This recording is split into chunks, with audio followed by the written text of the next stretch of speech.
এই টিউটোরিয়ালে আমরা নেমচিপের ডোমেনকে ইভিএন কোম্পানির হোস্টিংয়ের সাথে কানেক্ট করব।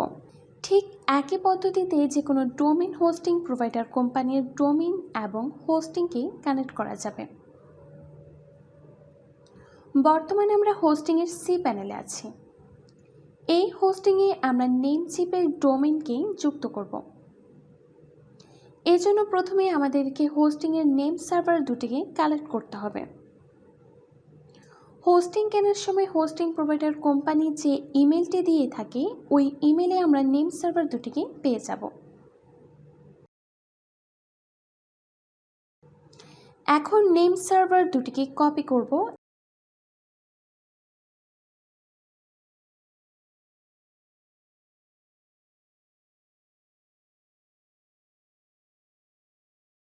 এবং নেমচিপের অ্যাকাউন্টে প্রবেশ করব।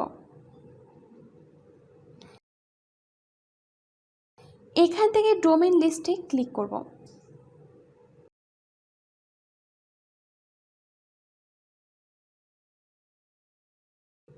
এরপর এখান থেকে ডোমেনের ম্যানেজ বাটনে ক্লিক করব।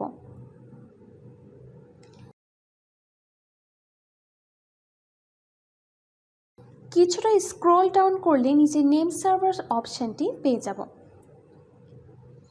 এখান থেকে কাস্টম ডিএনএস অপশনটি সিলেক্ট করলে নিচে নেম সার্ভার ইনপুট করার দুটি ফিল্ড ওপেন হবে।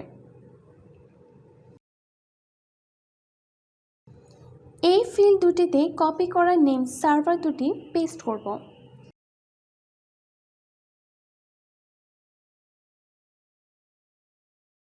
এবং ডান পাশে গ্রিন টিক মার্কটি ক্লিক করে সেভ করব। আমরা ডোমেনকে হোস্টিংয়ের সাথে কানেক্ট করে ফেলেছি। নেম সার্ভার আপডেট করার পর সর্বোচ্চ 24 ঘন্টা সময় লাগতে পারে এটি সার্ভারের সাথে কানেক্ট হতে। আজকের টিউটোরিয়াল এ পর্যন্তই, দেখা হবে পরবর্তী টিউটোরিয়ালে।